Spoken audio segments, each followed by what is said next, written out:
भगवान का नाम सबसे बड़ा है, पर इसका अनुभव जब तक नहीं होगा, जब तक इसका अनुभव नहीं होगा तब तक हमको परहेज में रहना पड़ेगा। जैसे हमारी वृत्तियां अभी विषयों में गंदी हैं, अब हम उनको पवित्र करना है तो उनको निर्विषय करना पड़ेगा, उनको विषयी पुरुषों से हटाना पड़ेगा, विषय पदार्थों से हटाना पड़ेगा, बार बार चिंतन से हटाकर उसे भगवत चिंतन में लगाना पड़ेगा। जब सिद्ध हो जाता है तब कोई परिवर्तन नहीं होता। चाहे वो मल में पड़ा रहे, चाहे वो निर्मल में पड़ा रहे, उसको बाहरीन से कोई फर्क नहीं पड़ता है।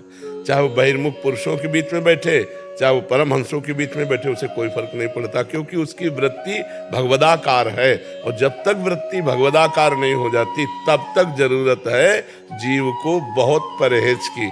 अगर हम कुसंगी पुरुषों का संग करेंगे तो हमारी बुद्धि भ्रष्ट हो जाएगी। अगर हम सत्संगी पुरुषों का संग करेंगे तो हमारी बुद्धि पवित्र हो जाएगी।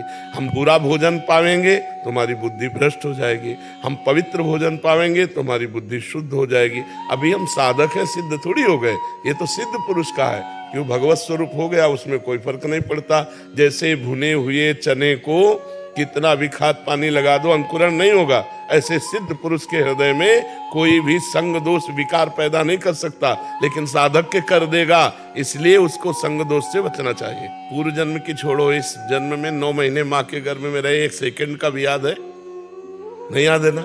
किस आपका ही प्रश्न है तो आप बोलो। इस महीने में आपने आखिरी 30 तारीख को जो पीछे की थी क्या खाया था? बिल्कुल आप ऐसे नहीं। इतना विस्मरण के गर्त में माया डाल देती है कि अगर हमें अचानक पूछा जाए कि परसों शाम के आपने क्या खाया था, तो सोचना पड़ेगा। परसों की बात। फिर जन्म जन्मांतरों की स्मृति तो बहुत ही दूर की बात है। अगर वो बोध हो जाए तो घृणा हो जाए आपको संसार से। वही बोध होता है गुरु कृपा से, जब हम भजन करते हैं हमारी स्मृति जागृत होती है। पूरी गीता सुनने के बाद अर्जुन को क्या मिला? नष्टो मोहा स्मृतिर लब्ध्वा।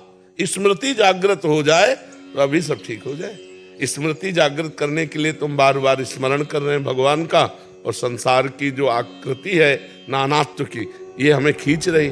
कभी कोई स्त्री, कभी कोई पुरुष, कभी कोई राग, कोई द्वेष, कोई मोह, कोई ये सब खींच रहे हैं। इन्हीं से हमें लड़ करके बाहर निकल जाए तो हम अखंड स्मृति में पहुंचे, तब पता चल जाए हमें।